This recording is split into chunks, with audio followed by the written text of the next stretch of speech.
Tim W. Rago here, games, movies, and vlogs. How the hell is everybody? And it's May 1st, 2022 here, and you all know what that means. First of the month is Movie Haul Day. Now, originally, I was not going to do a figure unboxing review for this one because I'm going to be doing a separate series when it comes to doing unboxings. But hey, luck of the draw, I had enough money on me still to go get me a figure from where else but Target. So yeah, I literally just got back from Zia's and Target. Well, also I went to 2 Walgreens at the same time. I just got back like 35 or 40 minutes ago here. So yeah, I can't wait to show you guys what I got, because I got some pretty interesting stuff this time. It's not as crazy as usual. It's some obscure stuff, and of course I got a couple more Asylum movies for you guys to talk about, and the figure that I bought. Oh shoot, my pinky was in the way there for a minute. Sorry. If it even got in the way, I have no idea. But, and the figure that I got, you know what? I wasn't going to get it, but you know what? I'm a fan of the character that I got, and I'm going to talk about all that here in a bit, you know, without giving away too much here. So, yeah, but first, before I talk about what I got, of course, I got to do this next segment here, this little segment. I didn't do this on April's movie haul because on that one I had my boy KMD Allen with me that day, and if I were to have done this segment this time, I don't know what that would have been a whole discussion. He would have had a whole discussion with me about it. So. Yeah, but I did it this time, so I did do it this time because I went by myself. I keep hearing these popping sounds. I don't know what they are, but it's kind of weird. So yeah, here you go. You know how much I can't stand the movie distributor, this studio or whatever, this releasing thing. I think you all know who I'm talking about in this segment. So before I talk about what I got, which is by my desk over here, which is under my desk over here. So yeah, before I talk about that, now for this segment. So get a little comedic enjoyment out of it, I guess.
Okay, so I hope you all enjoyed that little Wild Eye, me flipping off Wild Eye releasing these movies. I mean, seriously, everybody makes fun of the Asylum, for saying their movies are trash, shitty, don't watch these, yada yada yada. But Wild Eye is they're just horrible. Anybody who has seen Jurassic Prey or The Amazing Bulk, you guys know what I'm talking about. I may not have watched those movies, but I've seen people like do movie. Sorry, I almost belched. Do movie reactions to them and have shown clips of them. And just seeing that, they're just horrendous. They're a literal eyesore. So don't hate on the Asylum, everybody. Don't hate the Asylum. Just don't, because their movies are so much better. So yeah. So anyway, okay. What the? So shit. That my literal train of thought grinding to a halt for like a hot minute, but for like a hot second. But now I remember what I was gonna say. So for this month's unboxing, okay, when it comes to a monster versus monster movie, right? Like we all remember Godzilla versus Kong. There was Team Kong, Team Godzilla, and then when it came to, I can't believe I'm even going to talk about this. God, these movies are so cringy. I don't like even talking about them. When it came to Twilight, I'm not even going to say the damn name because those movies are trash. But when it comes to those movies, it was, the bullshit Team Jacob or Team Edward. Oh God, I can't stand. I don't even like talking about them. But then when it came to the far superior MCU, when Captain America: Civil War was coming out, there was Team Cap or Team Iron Man. But the one thing that when it comes to those characters, when there's team this character and team that character, it's like, yeah, sure, everybody picks their favorite. Everyone picks, which team which character they're rooting for. But when it comes to stuff like, when it comes to creature films, when it comes to movie monsters, in particular, when you have, I know Freddy and Jason aren't really movie monsters, but you got Team Freddy or Team Jason, and then which sucked that I don't know if that happened back in 2004 when that movie came out, but would have been awesome if it did. And then when it just comes to movie crossovers, it's like, you may have your favorite, but you gotta give both characters some equal love because they're both amazing characters. Like, you all know, when it comes to Godzilla and Kong, I'm forever Team Godzilla. I will forever be Team Godzilla because he's such an immense, powerful, and very intense character. But at the same time, though, I do love Kong. I do love King Kong. I am a Kong fan as well. I have every one of his movies, just like how I have all of Godzilla's movies. I have all of Kong's movies. Because King Kong, he's a very sympathetic character. He's so sympathetic in all of his movies. He's fun to watch whenever he fights anybody, whether it be Godzilla or dinosaurs or the military. He's always so fun to watch, and then when he interacts with people, it's his sympathy towards humans is why he's fun to watch. But it's like you gotta give both characters equal love, right? Like when it comes to Freddy and Jason, they're both really huge horror icons, so you gotta give both characters some love here.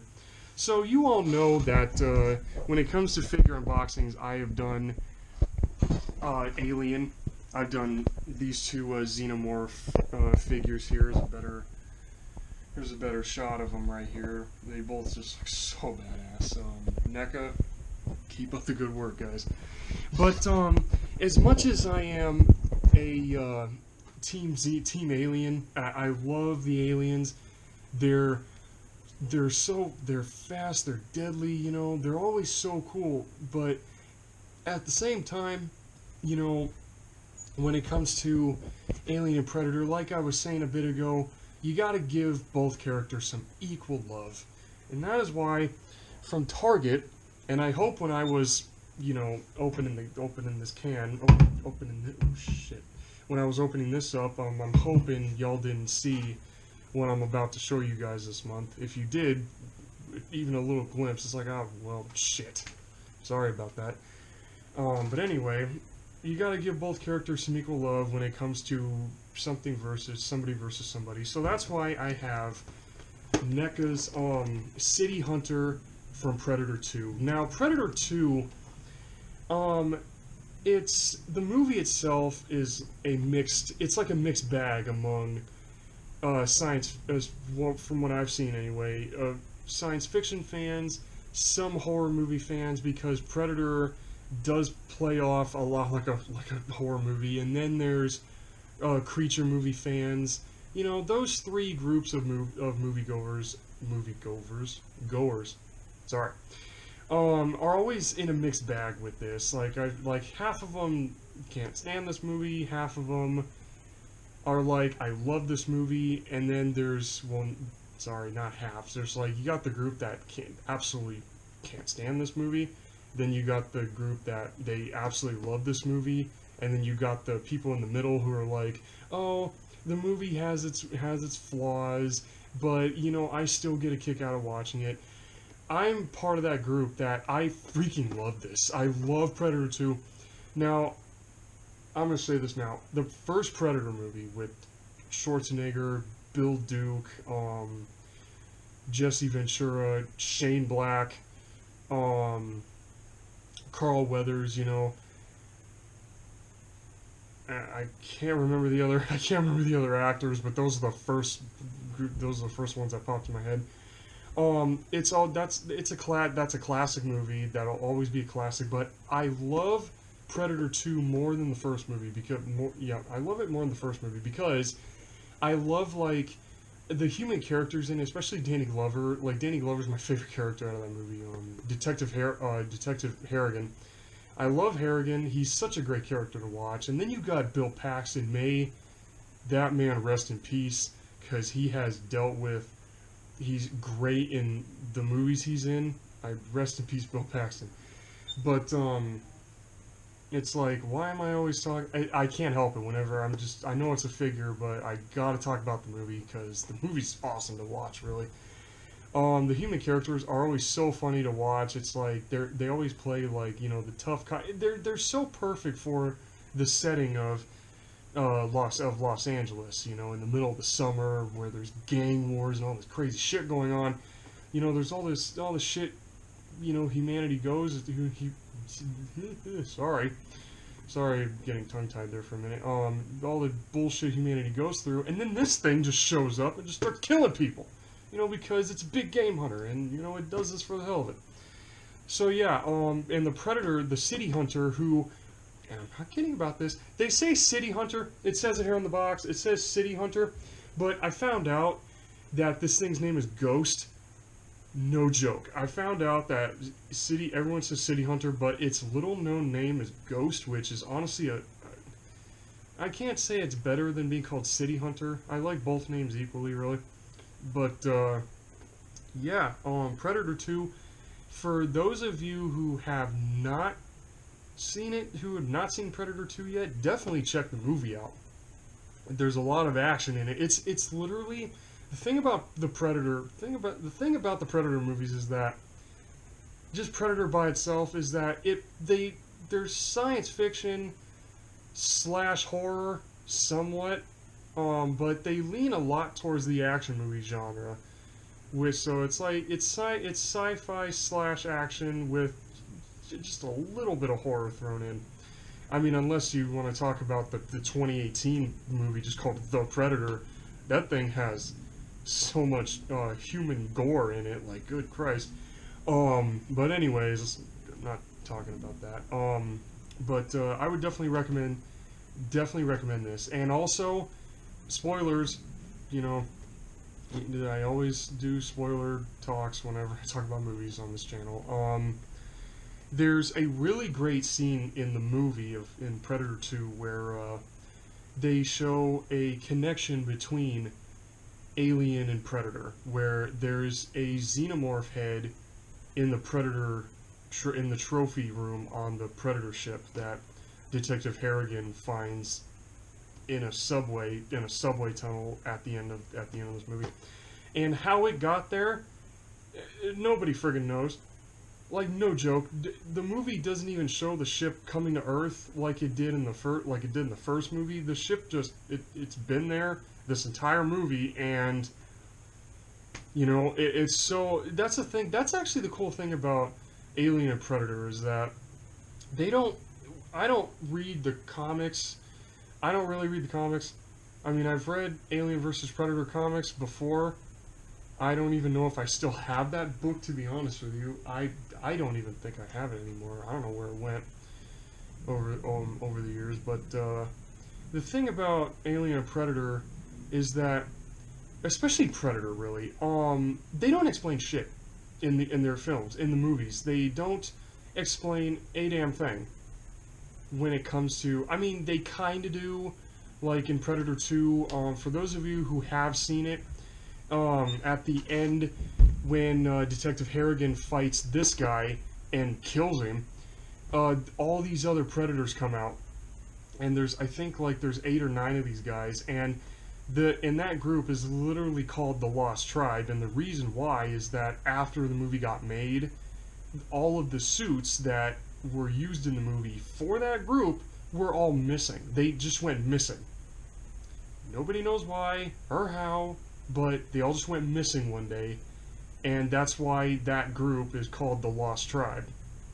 So, I mean, that's the actual backstory behind it, but behind the name. But when you look at the movie within the context of the movie, it adds so much more mystery to that group of predators or Yautjas, their species is really called. Because the thing about predators. Alien and Predator all in general, really, when it comes to their movies, is Alien.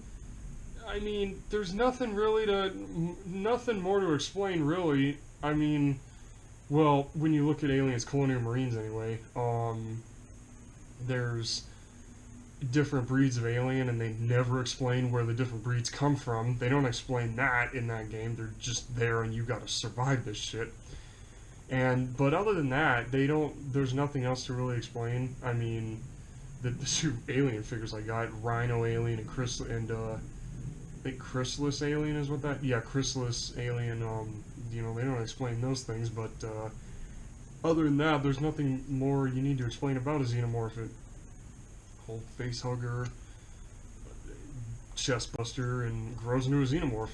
And they're fast, very stealthy creatures that they could just kill you without warning. But the thing about the predators, the Yautja, is that they have this warrior culture. They're very warrior-oriented, and they're such fascinating characters, not just as movie creatures, but characters themselves. It's like, with each movie, you learn a little more about them, but you only learn a little more about them. They don't explain shit. These movies don't explain a damn thing. What they explain is what they show in the movie. That's it. So, I love that they do that. Even in the 2018 movie, they kept that trend. You know, they show just a little bit more of what the Predators do, or what they do, as the years go by. And, it's just so crazy, and I love that they don't explain anything about that. So yeah, I know I've been talking about. I can't help it, you guys. You guys know, I love talking about these. In the words of Cinemassacre, you guys know him, Cinemassacre, Angry Video Game Nerd, James Rolfe. James Rolfe. You know what I mean? It's like, I can talk about this stuff for hours. I mean, I just love this shit. And yes, that is his words exactly when it comes to being a nerd. I can't help it. All you nerds out there, you all know where I'm coming from. So now let's get this guy out of the box. Enough of me talking about the freaking history. I can do a whole video on just these guys, on just these guys and the Xenomorphs. I can do a whole video on their universe, on their whole cinematic universe, from Predator 1, which took place in 1987, all the way to Alien Resurrection. And I do that because I say it like that because I know Alien came out before Predator did, but I go by history-wise. I go by the year that the movies take place in. I don't do cinema-wise when it comes to Alien Predator. I don't do that because it jumbles it up. You know, it jumbles it all up, so I don't do it that way. I always talk about them history-wise, timeline-wise, really. So yeah, enough about talking about the history of these guys.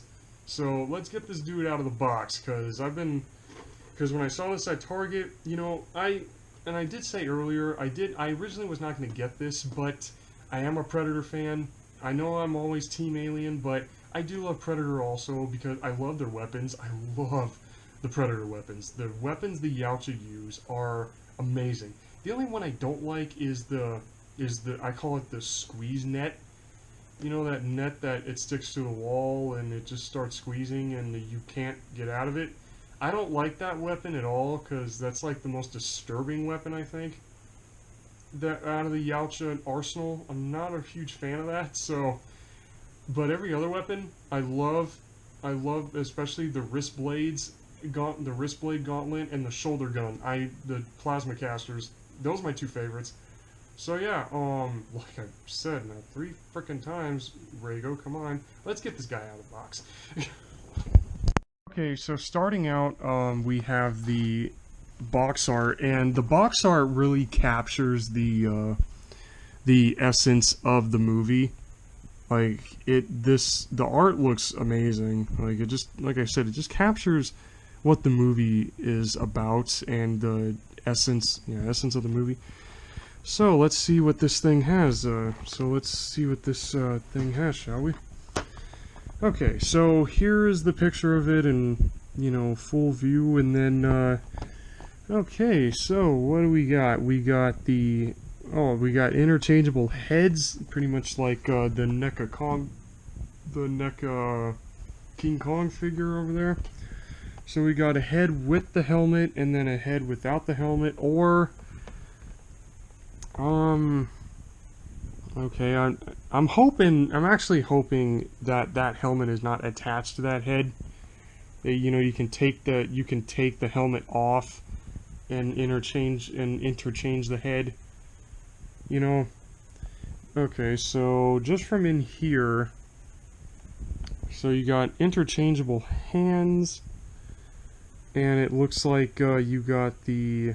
Okay, so you got the skull and spinal column prop, and then you got the spear, which is an amazing weapon. When it comes to a Predator, it's like the Yautja, it's like my third favorite weapon. And then, I don't know what, and I don't know what this thing is right here. I don't know what that is. And then, what this looks like, oh my god, that's that... Anybody who has seen Alien vs. Predator, both of those movies, remembers the, I call it the bladed frisbee, because it's like this circular disc, you know, that, these blades, these, spikes pop out of it, these bladed spikes pop out, and, they slice aliens, and if you're in the way, people in half, and then it comes back to them, you know. So this was like an early version of that. So yeah, let's okay, I loved like this part right here. Well, this is without the helmet, but also on the box art here, it's actually one of my favorite scenes in the movie where sadly, that's Bill Paxton. That in the movie, that's Bill Paxton's character's head and spinal column he's holding was his Jerry. Oh my God, Jerry, was it Jerry? Oh my God, I can't remember Bill Paxton's character's name, but I remember his character's cop name, his cop nickname being the Lone Ranger, but I can't remember. No, Jerry Lambert, that's his name. Jerry Lambert was Bill Paxton's character in Predator 2, and sadly he dies, which is really sad because Jerry Lambert is a very likable character in that movie. But there's this cool scene in this movie when Ghost climbs his building and does the whole, like, has the head and spinal column as a trophy, and all of a sudden, like, this electricity starts coming out of the sky and circles Ghost here. Where that comes from is never explained, but so it's kind of cool. It is cool, really, that they have that prop to go with it. So, now talking about the figure, let's get this guy out of the box. Okay, so where to begin here? Is there any tape? It doesn't look like I don't need to cut anything for once. Oh shit, I do. You know, I would just like one figure that I would find somewhere.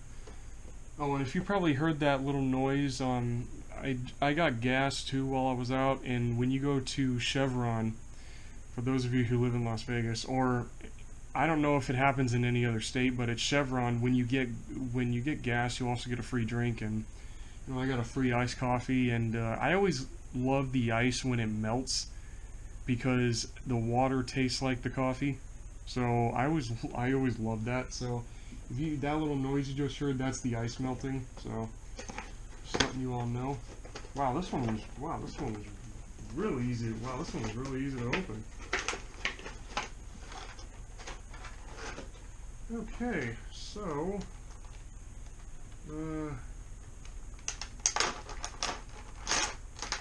okay, so there was nothing holding the restraints on this dude.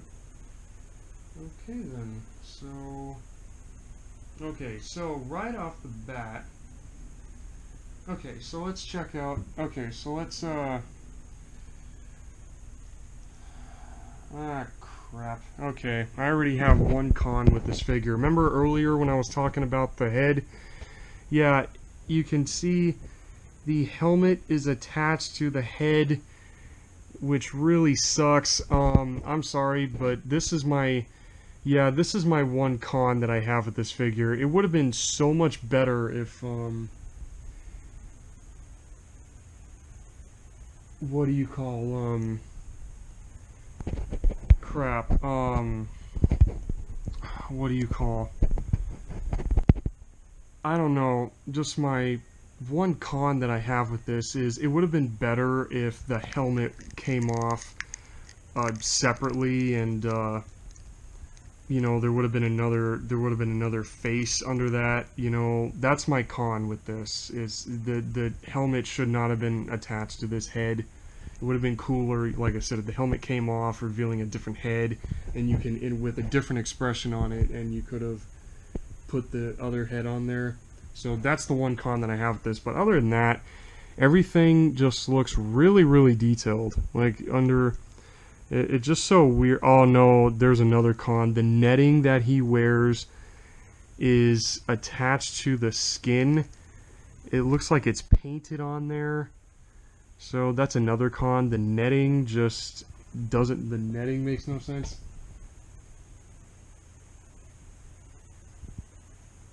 What do you call the netting? Yeah, there's two cons with this figure. The head with the helmet, and the netting looks too much like it's painted onto this guy. So there's that. So those are my two cons. But other than that, the detail on the rest of it looks is super good. All the body armor that he's wearing is really good. The feet look amazing here. So let's check out how much movement this thing has. I'm gonna place the camera on top of the Arnold Palmer here. Okay, so let's see. Okay, so the arms are really Okay, so let's check out the move. Let's check out. Okay, so ah, okay, so the arm movement over here is very stiff. I don't understand why. Okay, I got it. Oh, there you go. I got it to move. It's. Oh, I get it. You have to have the arm a certain way. But oh shit, here's a. Oh, that is a really cool detail. Now that is cool. Here's a big plus. Now everybody who knows Predator knows, or the Yautja species, that they always carry the wrist blades. The wrist blades look great. The wrist blades really look good. There's a lot of little intricate detail on the gauntlet. A lot of intricate little details on the armor. On all pieces of the armor here. Oh crap, look at this. The little bladed frisbee, there's an actual spot for it on here where you place it. You know what, I'll do that.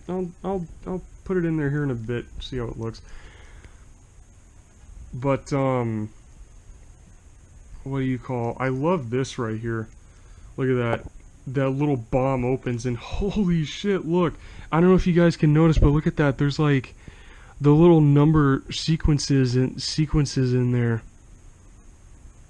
There's like little number. There's like little number sequences in there. Holy shit! Now that's a big plus right there. The detail that the little wrist computer opens up. That is cool. That is actually super cool. Okay, so that's a cool detail. Let's check out the rest. Just check out the rest of this. Then there's like this little pouch, like little pouches and stuff hanging off of him, which I don't recall him having in the movie, to be perfectly honest with you. Okay, so, alright, so movement on the arms is actually, it's so weird, like, the other arm is stiff, is very stiff for some odd reason, and then you've got, this arm is more movable than the other. Okay, the knees, okay, very good movement on the legs here. So there's that, what do you call, but the dreads, or whatever these things are, I've heard them, I've read what they are, what these things are, like sensory organs or something like that, but they never really go into detail about what these things are for, to be perfectly honest with you. But, yeah, so let me just, put everything, just give me a sec here, I'll be back, and just give me a sec and let me put all the weapons on him and see how it looks when you put everything together here. Alright, and also the interchangeable hands too.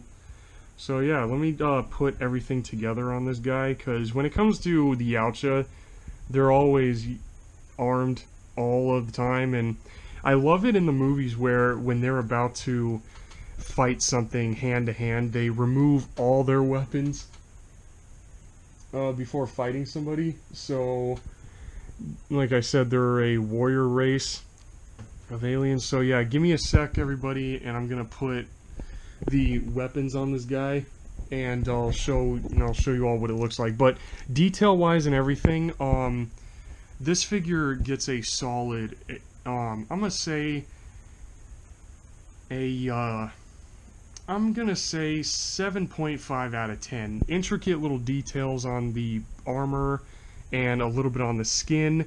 The movement is pretty good. It's about along the lines of the Xenomorph figures, but it's just the head part with the helmet I'm not a fan of, and the fact that the left arm is very stiff compared to the right arm. And the body netting looks like it looks too much like it was painted on. It would have been cool. It would have been better really if it was another piece under the armor here. But besides that, everything else is good. So this thing gets a 7.5 out of 10 for me here. Now, so what I'm gonna do is I'm gonna put the weapons on this guy, and then and yeah, I'll show you all what it looks like afterwards. So after trying with all of the little parts, and then I couldn't get this in the holder. It kept slipping out.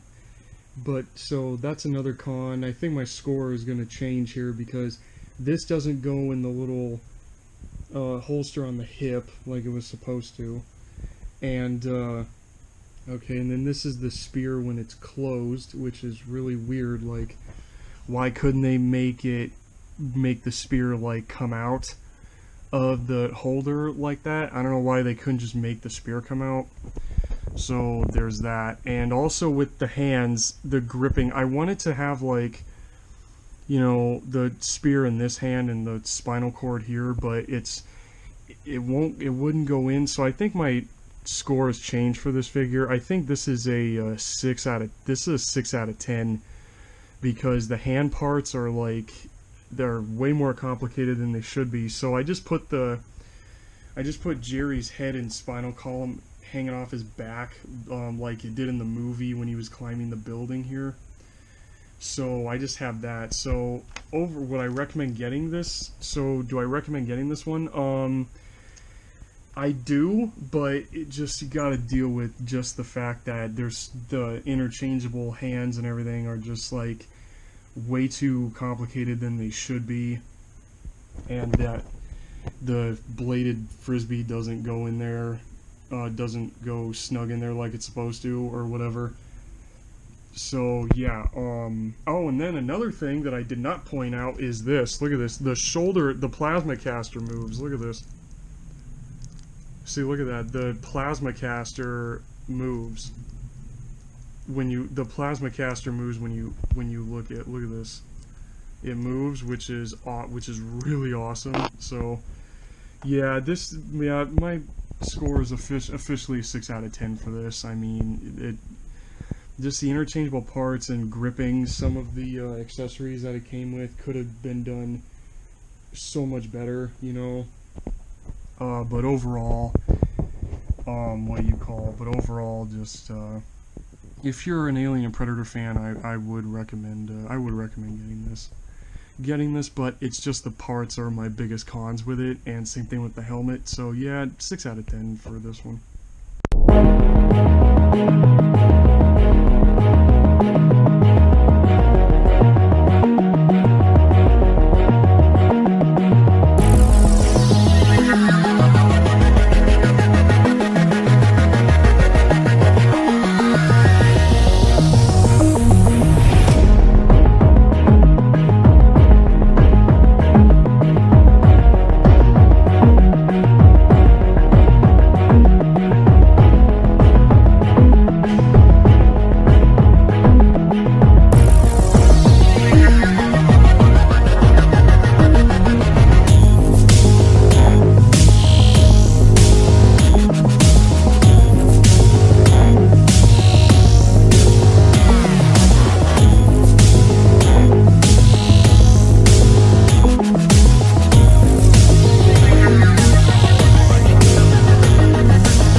Just making sure the camera. Hey everybody, yeah, sorry about that. It is now, well, I don't know what time it is. It's like 11:25 right now.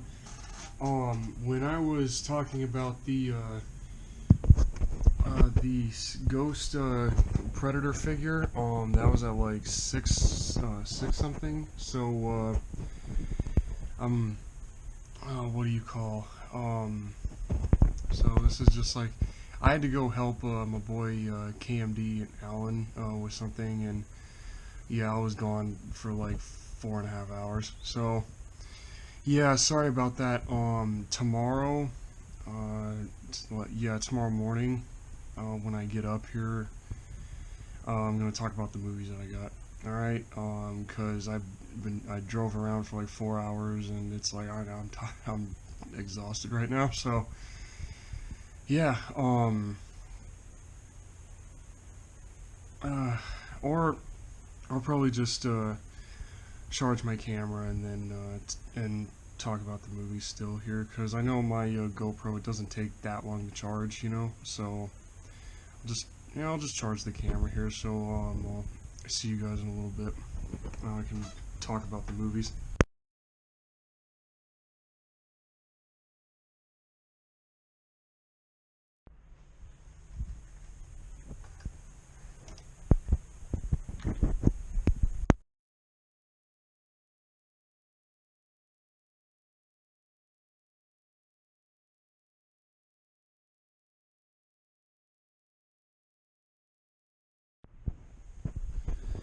Good morning, everybody. It's May 2nd, 2022 here.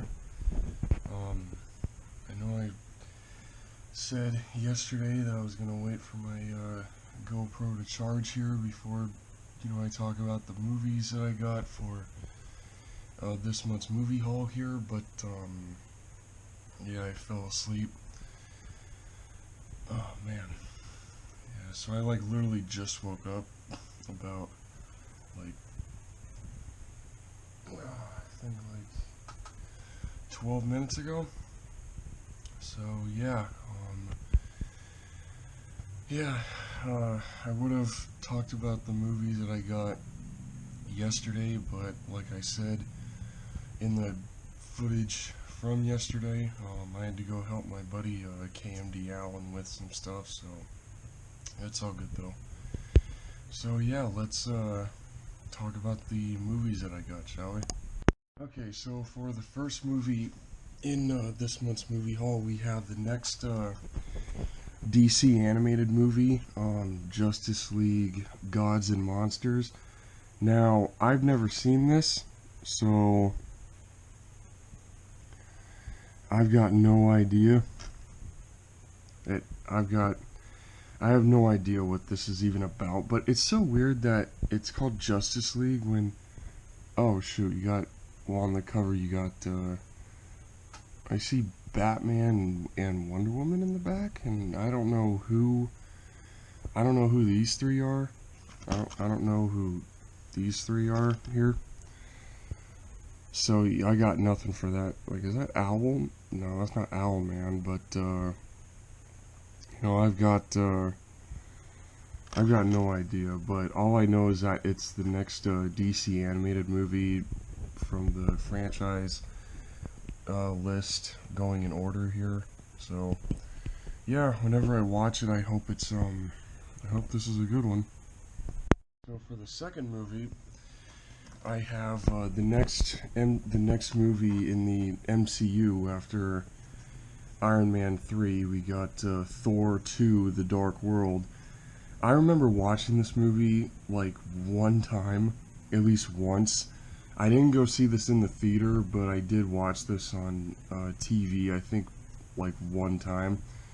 And like Iron Man 3, I don't really have memories of this. The only memory that I do have of this movie was the one scene where I think her character's name is I think Natalie Portman's name is her character's name is Jane Foster, I think, where she goes up to Loki and literally just bitch slaps him and says, "That's for New York," and Loki's just like, "Oh, I like her." That's the only thing I remember about this movie. So yeah, other than that, I don't really have many memories of this because, like I said, I only saw this movie one other time here. But it's the next movie in the MCU here. So yeah, nothing much I can say about that one. Okay, so the next movie that we have, sticking with superheroes first, is the very first Wonder Woman. And I remember watching this. I've seen this one, I think twice.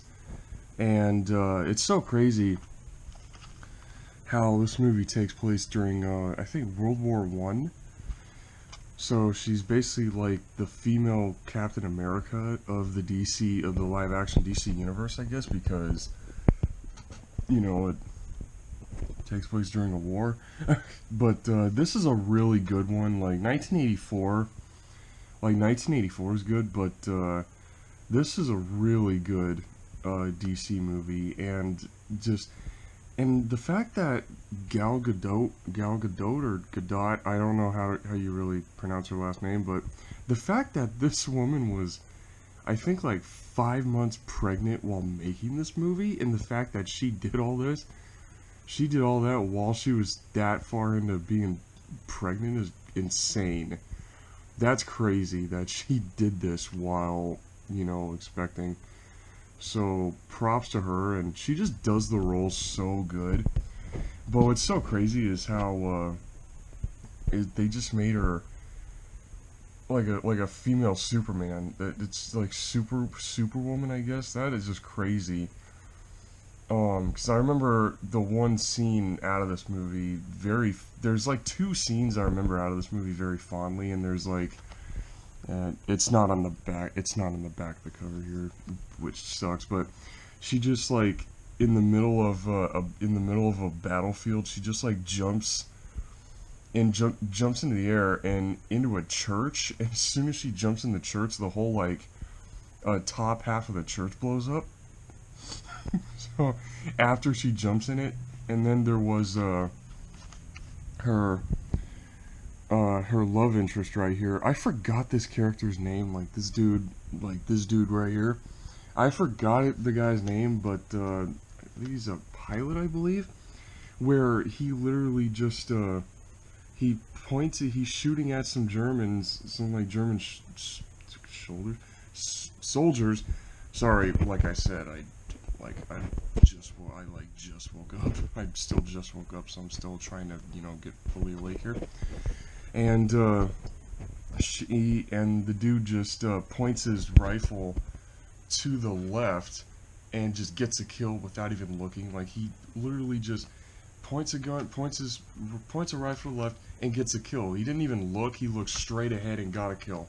Like I don't know if that was a blooper or what, and they kept it in the movie, or that was planned. I've got no idea, but it's a really weird shot. It's such a weird scene. I got nothing for that one, but yeah, I really did enjoy this movie a lot, and I do like this one, the outfit that they gave her. I like this one a lot more than the one that was in the Justice League cartoon from 2003 and the older TV show from the 60s or 70s. I think the woman that played her was Linda Carter. I think it was.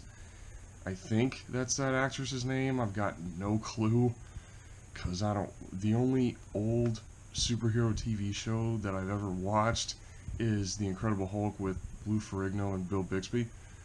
But any other show, like the original Flash show, the original Wonder Woman show, the Adam West pajamas looking Batman, I don't watch.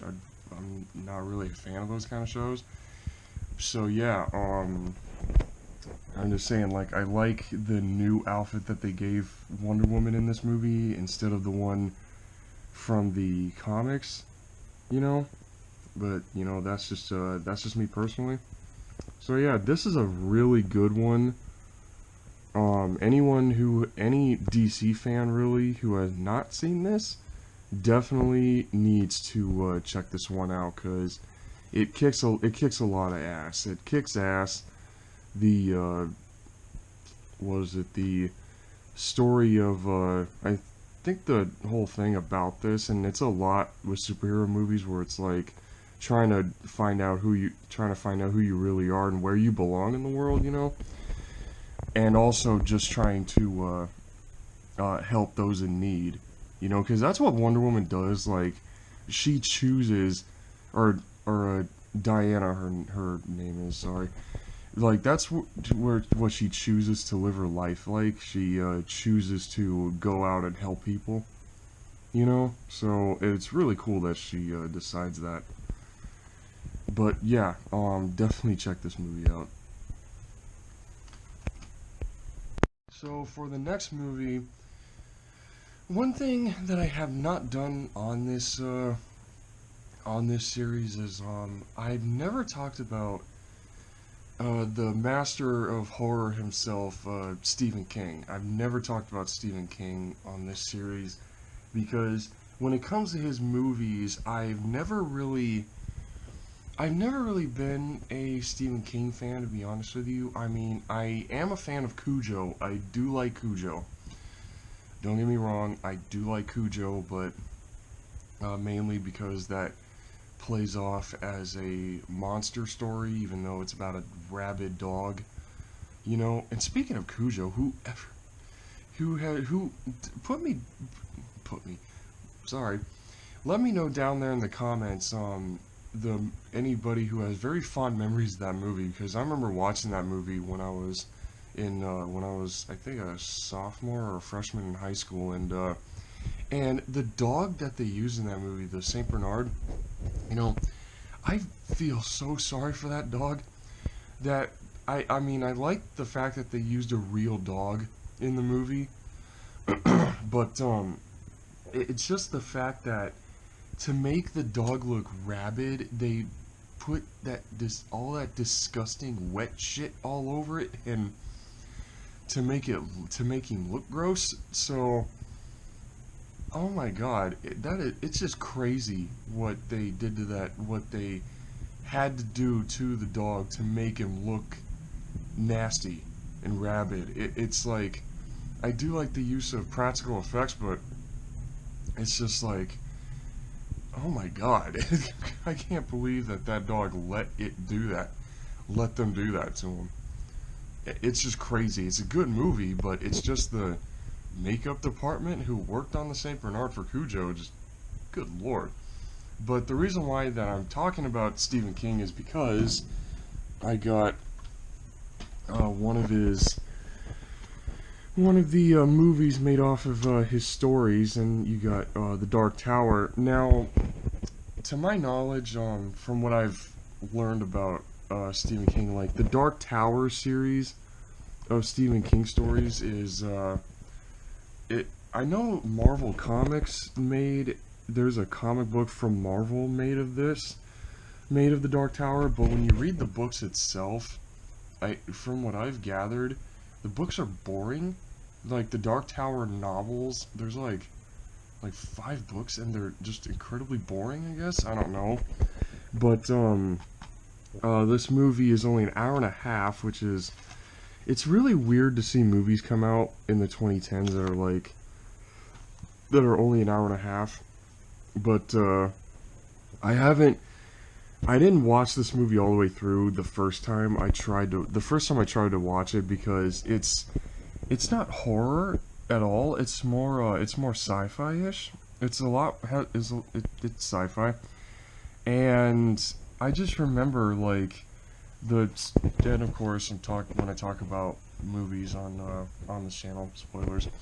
So I just remember there's the Dark Tower is this relic or something that's keeping our world and some other dimension in balance or something like that. And then Matthew McConaughey's character, or the man in black, is trying to destroy it so he can invade our world here, and he's using the telepathic energy of kids to destroy the Dark Tower.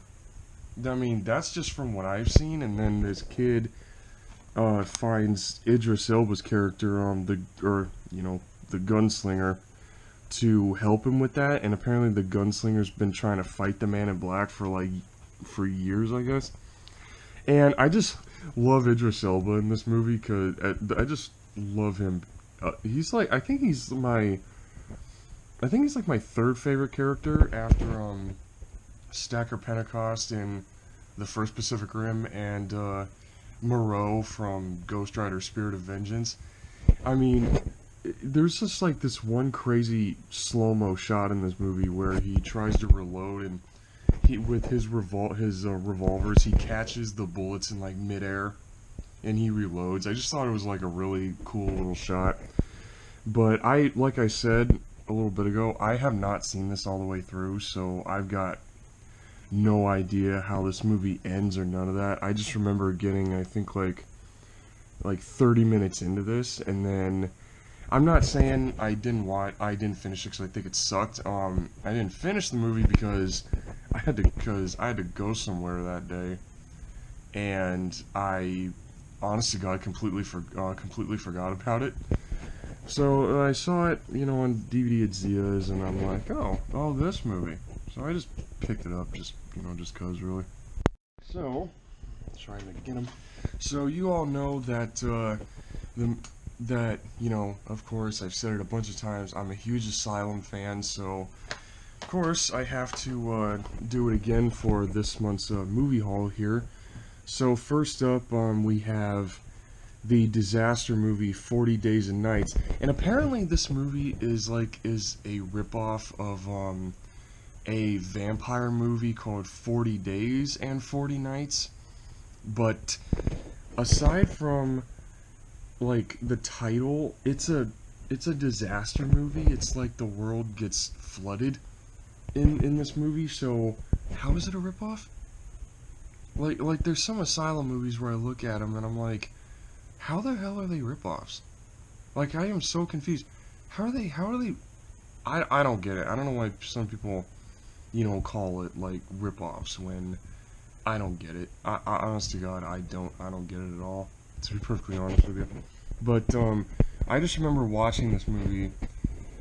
I think like twice, I believe. I think I watched this movie twice, and it's an Asylum movie, so I enjoyed watching it. And literally, it's just like the cover says. It's an apocalyptic disaster. It's literally the world just gets flooded, and humanity builds these. I guess they like the modern arcs to save humanity. So yeah, that's literally the whole premise of this movie. And the end credit song to this, it's a good song. You can find it on YouTube, but what is so rude, I think, or a little weird, to be honest, is that they don't credit the people during the end credits of this for the end song. I don't know if they just forgot to do that or something, but I don't know. It's like the end credit song is really good to listen to, and they don't credit it at the end. So I think they probably just forgot to do that, really, but yeah. And then the next one we have is well, let me actually say this. Anybody remember what was it? Now, speaking of Avatar 2 coming here, finally. We've been waiting for Avatar 2 since 2010, and apparently, what do you call it? And apparently, from what I was hearing yesterday, Avatar 2 was filmed way back in 2017, so it's just like, I don't know why. I mean, I understand the pandemic, shut Hollywood down for a while, but it's like, if principal photography was done way back in 2017, where the hell's this movie at? So, everybody remembers when Avatar came out in 2009. Well, and then also there's then Disney. I don't know if Disney made it at the same time as Avatar. I don't remember, but there's that movie, John Carter, where some dude goes to Mars or has this big adventure on Mars or some shit like that. But apparently it's based on a book. I guess it's based on a novel, or I'm not entirely sure, but the Asylum did its own, they did people say that it's a ripoff of Avatar, which I don't understand, because it's literally, I guess it says the story that inspired James Cameron's Avatar, but literally it's John Carter going to Mars, and he gets caught up in this war or something like that between between two alien clans or some shit like that. It's just so I don't know. It's a really odd. It's a really odd movie. Like I've seen this movie, I think once or twice. I don't remember. It's been a long time since I've seen it, and the makeup on the aliens is on these guys here. The makeup on this is really good. Oh yeah, it is based on a novel from Edgar Rice Burroughs, and for those of you who don't know, Edgar Rice Burroughs was the guy who wrote that dinosaur movie from a while back. Well, the two of them actually. That starred actor Doug McClure, The Land That Time Forgot, and The People That Time Forgot. So, and also Edgar Rice Burroughs. For those of you who may not have known this, Edgar Rice Burroughs was the guy who wrote Tarzan. Man, I didn't know that either for like the longest time. So yeah, Edgar Rice Burroughs did write John Carter, and it's just so I think this movie was a cash-in on the Disney movie because this came out in 2009, and I don't know. I think that's when that John Carter movie came out. Either it came out in '09 or 10. Or '10. I don't remember, but I think this was. They say it's an Avatar cash-in, but I don't know how. I mean, it came out at the same time, but I don't know how it's an Avatar cash-in, to be perfectly honest with you. Again, like with both of these movies, it's like, I don't know how people can say they're rip-offs when, because usually when the Asylum does movie cash-ins, they like have something in the movie that's similar to whatever big blockbuster that they're ripping off, but those two movies, they don't, so they got nothing to do with the movies that they're cashing in on, so I don't, me personally, I don't get it. So for the next movie that we have in this month's movie haul, now everybody knows game adaptation movies are very rare. I mean, there's a lot of them. I mean, we got the Paul Anderson Resident Evil franchise, and then there's Resident Evil Welcome to Raccoon City, which tried to blend the first two games together, and apparently it was sorry, again, when I belch, I apologize, I don't mean to, but apparently Resident Evil Welcome to Raccoon City, apparently that movie's trash, or it sucks, or because they wrote the characters badly, and trying to blend the first two games was apparently a bad idea. Like, I'm not really a Resident Evil fan to really begin with, so yeah, I got nothing for that. And then there's the Monster Hunter movie that Paul Anderson made, which I enjoyed. I enjoyed the crap out of that movie because I played one of the games, Monster Hunter Freedom 2, and there's a couple things that were in that movie that I knew because I played the games. So yeah, and then everybody remembers the Super Mario Brothers movie from the 90s, I guess to cash in on Jurassic Park, but thing is, I've never seen that movie. I know it has dinosaurs in it, but I know a lot of people watch them because it's a bad movie. They watch it to get some enjoyment out of it, I guess. But the reason I'm talking about game adaptations is because the next movie I have is not adapted from a video game. It's adapted from a board game.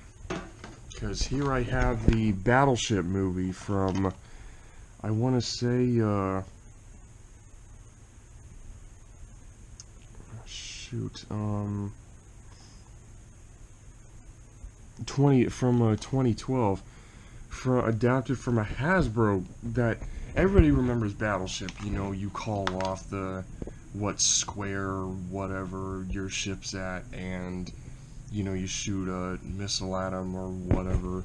I remember playing that game as a kid a lot, and the fact that they made a movie off of it, but they're fighting aliens. Okay, that was very interesting. That it's like they fight aliens. Okay, but I love in this movie that they actually do the board game at one point, like halfway through.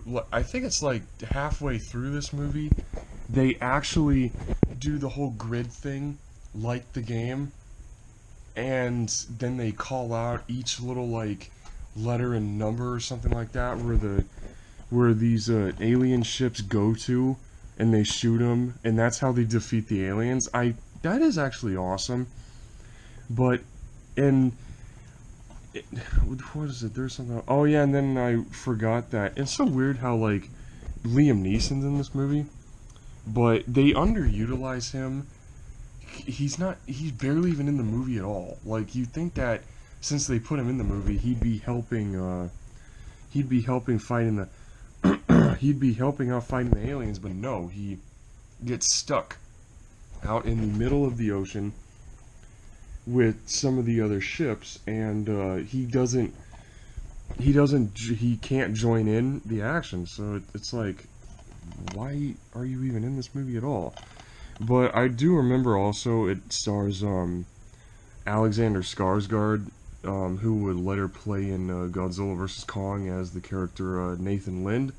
So I used to watch this movie a lot, and I did have this on DVD at one point, but it was a bootleg, and I don't know why the disc kept freezing a lot on the bootleg copy that I had. It would freeze on like every DVD player I tried to play it on, and I don't know why. And the quality was okay, to be honest with you, but it was a bootleg, so yeah. I always have great fond memories of this movie, watching it back in 2013 and all through the rest of the 2010s really.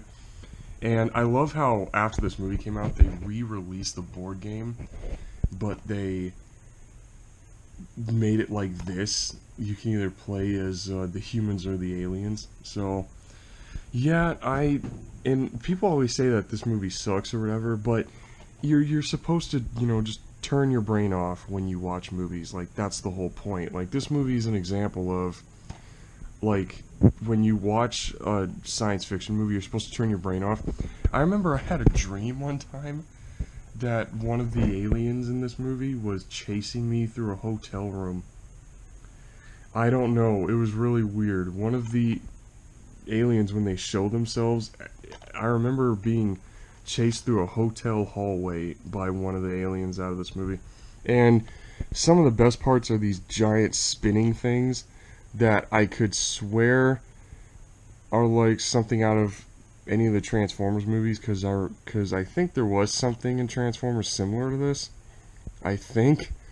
But you just have these giant spinning balls with spikes that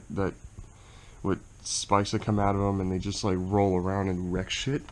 So, I mean, the movie's really fun to watch. So yeah, like I said, you're supposed to watch a movie to shut your brain off for a couple hours. You know what I mean? So, I can't recommend this movie enough. Okay, so the next two movies that I have for this month's movie haul. Now everybody remembers Doom. There's like the new Doom game that came out, Eternal. Now, and also, speaking of video game adaptions, or game adaptions really, I've never played any of the Doom games, but I've seen gameplays of them, so from what I've seen, the games actually look pretty badass. And one of my buddies, go follow his Instagram. It's Dudemeister, or Daniel Dudemeister. He has played some of the Doom games, and and I remember him telling me that I think it was Eternal is like the best one. But of course, Doom. When you look at Doom, they do have potential to be a kick-ass live-action movie, but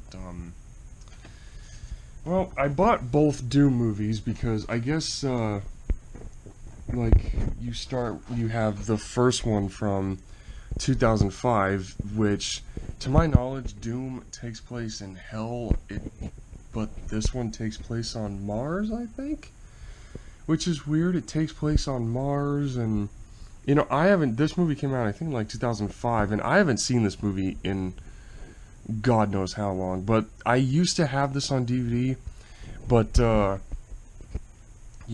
during some, family bullshit or whatever, my dad took the copy that he and I had of this. So yeah. Oh, and also I got the extended edition. I didn't know that. So yeah. But I do enjoy this movie for what it is. Even though it's a video game adaptation, when you watch the movie, you'd never think it was, I guess, because it strays so far from the games. It's not even funny. But actually, this was the first movie that I ever saw Dwayne Johnson in, when they used to just call him The Rock. But this was my introduction to this guy, and also Karl Urban as well. And the highlight of this movie is the first-person shooter scene. Like, no joke. For those of you who have not seen this movie, for those of you who have not seen this but have played first-person shooter games before, like Call of Duty or Halo or any other one really, those are just the only two that I know. There's a scene in this movie with Karl Urban's character. I think it was Sarge, I believe. I think that's what his character's name is, where they literally do a first-person shooter whole scene, and it's like literally 5 minutes. It's this whole 5-minute scene of a first-person shooter.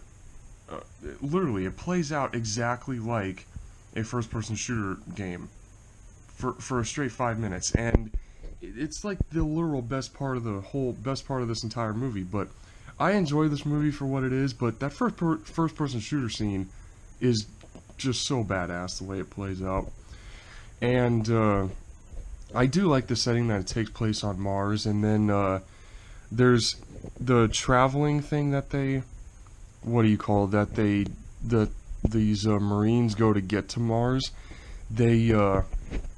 There's this, which they call it the Ark, and it's like this, I don't know, you'd have to have, seen the movie to know how they travel. It's like a portal, or I guess it's a portal? I don't know, it's really hard to explain, but there's like one character, the guy sitting at the computers that helps the Marines out throughout the movie. He's got wheels for legs, and I remember in this sciencey talk way how the guy explained why he doesn't have legs, and Karl Urban just like explains to one of the other characters, like, he went in one galaxy and his ass went into another, and then right after he says that, the dude's legs pop out, just come out of the portal out of nowhere.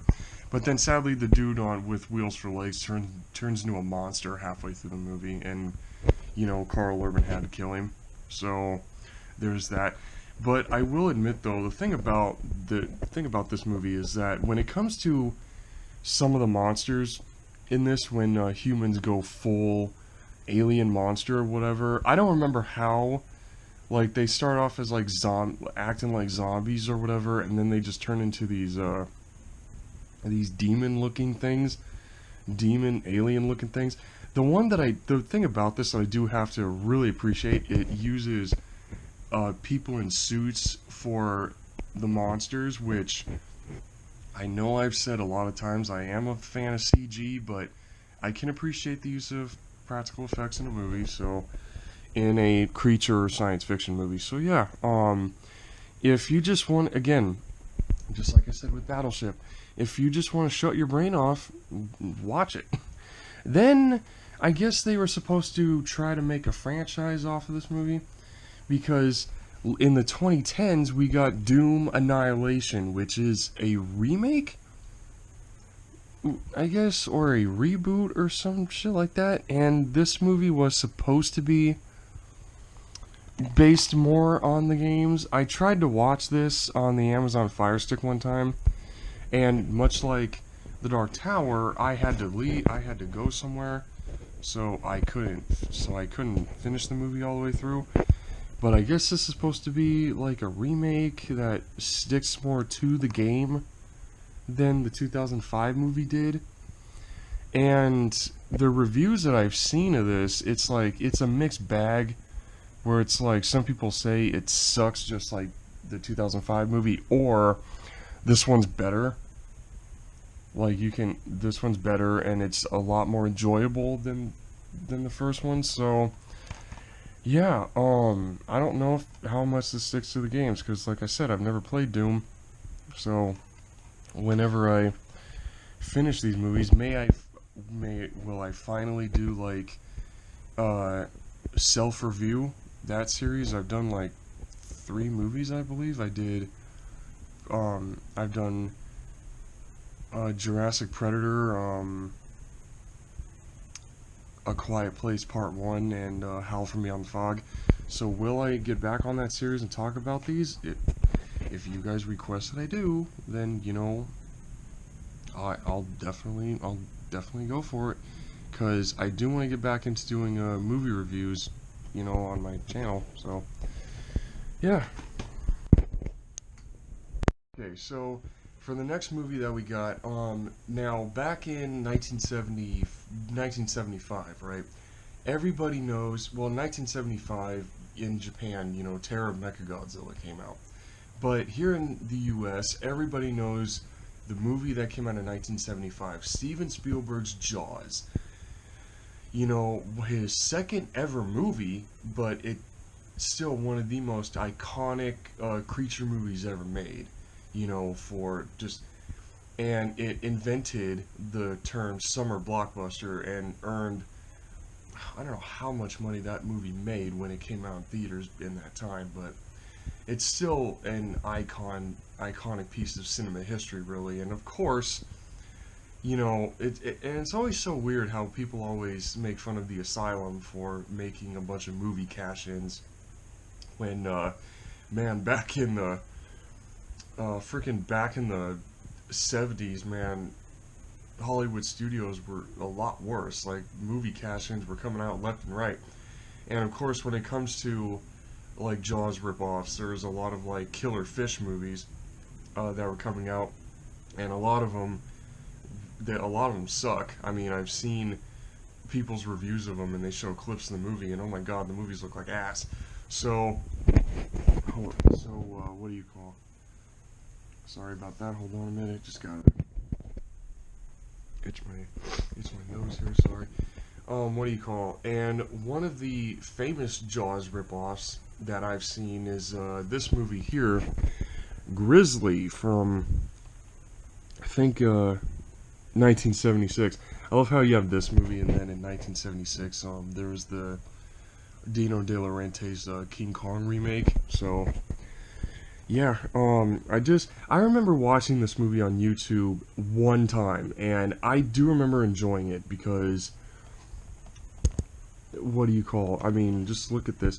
And what's so funny is, I love how they're saying like 18 feet of gut crunching man eating terror.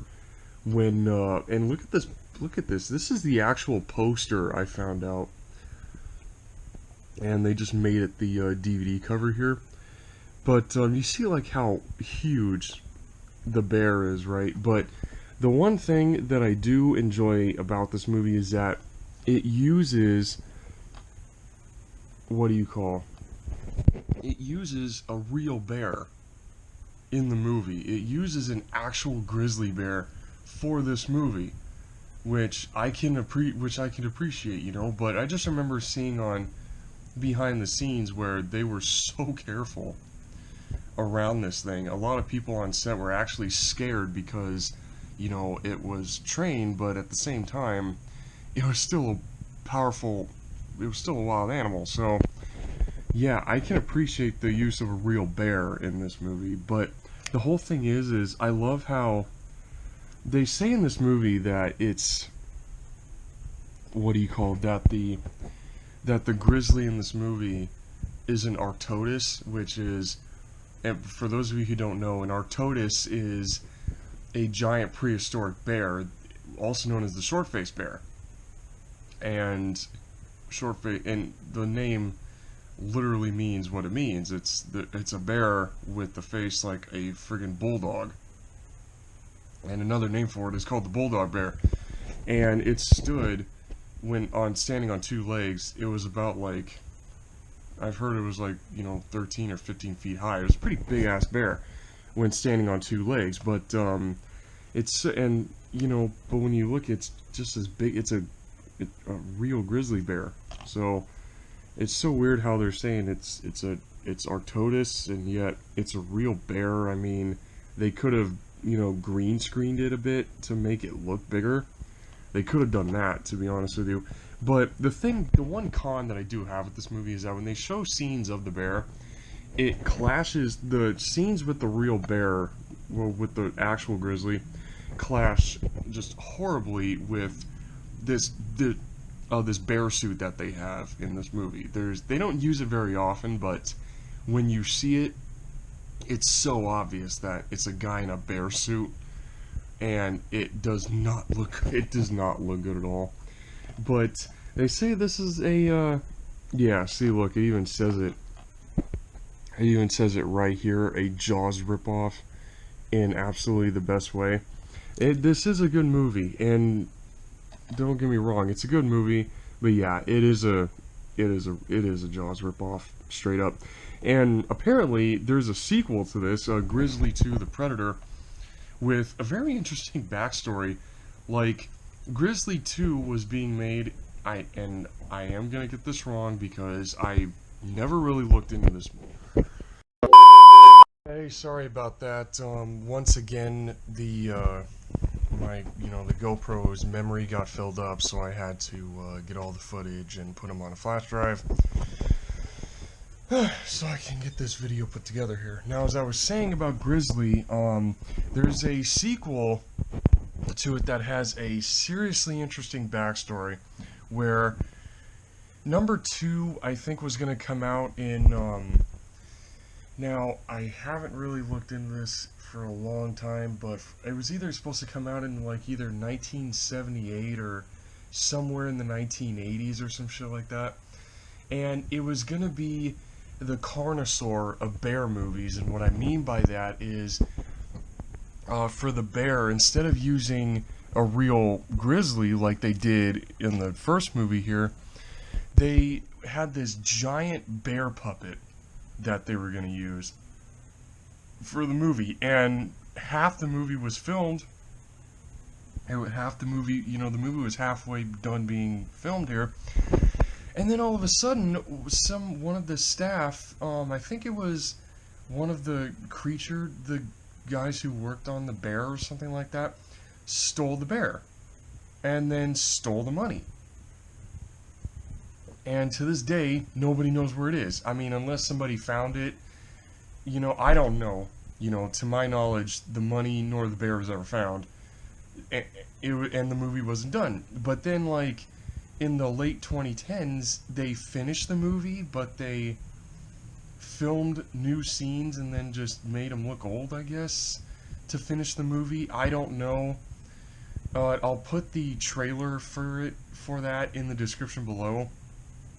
Down there, so you can see it. I don't know if it's a real trailer or not, but it said it is, and I heard somebody in the comments in that trailer say it's on Amazon or some shit like that. I'm not entirely sure, to be perfectly honest with you, but on YouTube there is a version of Grizzly 2: The Predator that shows all the original footage that was filmed for the movie. Either the movie was completely filmed or it was halfway filmed. I don't remember, but Grizzly 2 has a really, really messed up backstory for a creature movie.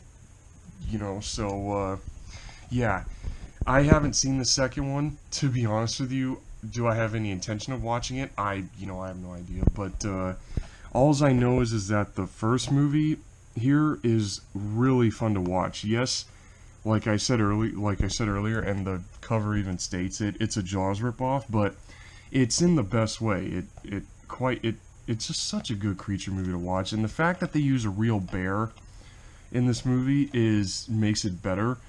I just don't like the fact that they say it's an Arctodus when they use a real grizzly bear in the movie. It's not like, I guess it's to try to differentiate it just a tiny smidge from Jaws, but they don't say Jaws, well, what's the shark's name? Bruce. They don't say Bruce is a megalodon.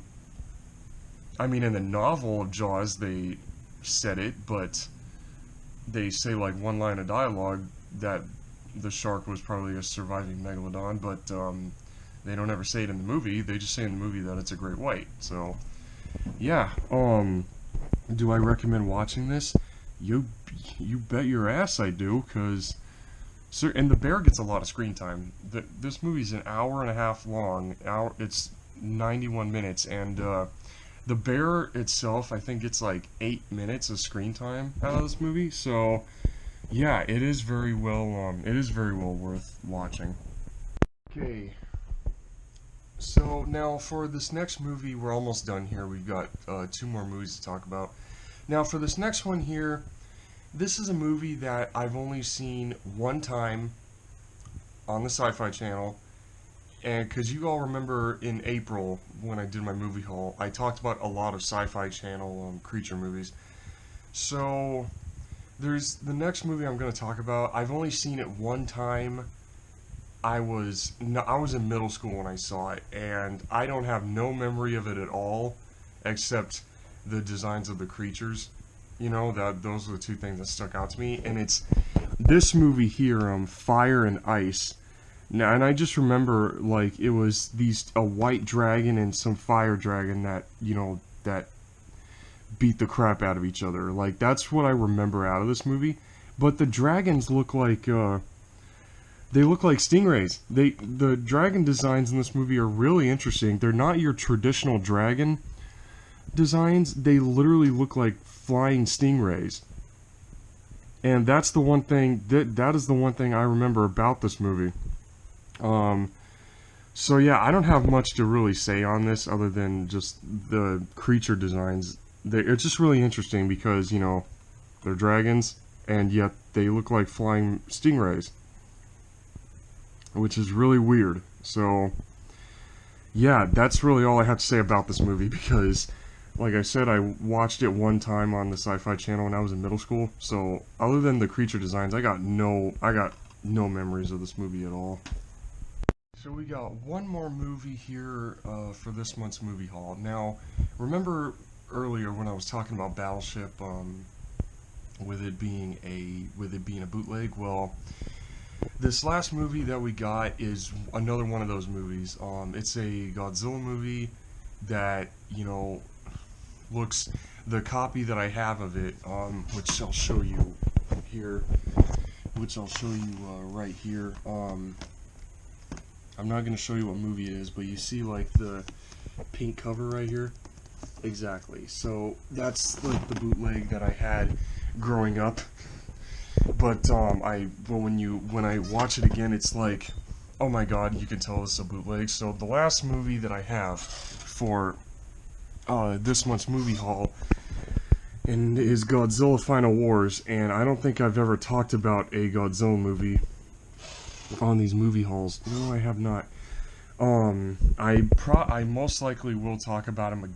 Most likely I'm going to talk about him again because there's a lot of them that I have that are bootlegs, but a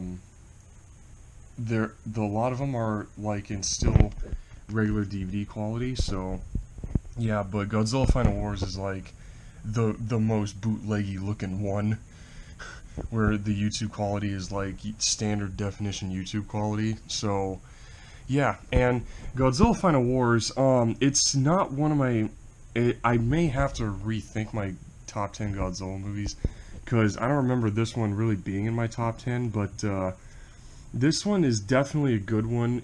Originally in 2004, when this movie was the last Godzilla movie ever, Toho pulled all the stops and just went out with a bang when they did this movie. I mean, it's crazy. This movie is just all kinds of insanity, where it's like you just got so much monster action, and then aliens, you know, fighting and everything. It's just so crazy how much monster action, how much alien action is in this. I mean, it's a literal, the plot of this movie, it plays out like Destroy All Monsters from 1968 and the Monster Wars story arc from the 1998 Godzilla animated series where aliens come down, take control of the monsters, set them loose in major cities on Earth, and then the humans have to help stop the aliens and, you know, end the monsters or whatever. So that's pretty much what this is. So pretty much that's what this is, and then, you know, Godzilla steps in and, you know, does his thing. So yeah, but this is honestly one of the best ones, and this is a pure example of, like, they don't shove nothing reality in this. It literally just, like, especially when it comes to Godzilla, you shut your brain off when you watch one of these movies, and especially with one of the original 28 from Japan, with this being, you know, the 28th movie. You definitely just need to shut your brain off with this one. It's a really great movie. It kicks ass with this. It's so insane everything they threw in this movie. And this movie, I think, is like 2 hours long. Yeah, it's 2 hours and 5 minutes. So this is one of the best Godzilla movies, to be in my opinion anyway. So yeah, any Godzilla fan definitely needs to see this one. But, and I just so can't believe that they threw in the 1998 Godzilla in this movie. They threw it in with CGI that is really half-assed. Yeah, I mean, the CG is really obvious on him, and I thought it was because, you know, with Japan using CG, that at that time they weren't as good at it yet. But apparently the CG was half-assed on purpose to make fun of the 1998 Godzilla, and then the fight between the Japanese Godzilla here and the American Godzilla literally is only a minute long, and the Japanese Godzilla just blows the other one up after tail slamming him into the Sydney Opera House. So yeah, that was a big, you know, middle finger to the US for that. But then the rest of the time, you know, the movie is just the movie's amazing.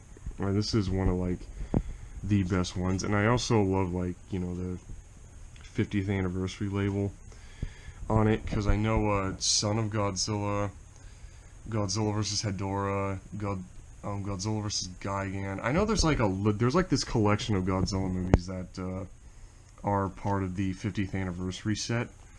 So yeah, that's, like I said, any Godzilla fan who has not watched this or is new to Godzilla, you know, in the 2020s here, definitely needs to check this one out. Okay, so last night, or yesterday really, you've seen me talk about the Ghost Predator figure, and went on a whole rant about, not rant, but went on a whole thing talking about the Predator characters and the movies and everything like that. And I can't help it. I couldn't help that, you know. It's part of being a nerd, you know what I mean? I couldn't help myself with that, you know. So, but there's that, and also I talked about, like, all the movies that I got. So I had very interesting picks this time around. You know what I mean? It's still my usual stuff, but very but a little bit out of the norm, I guess.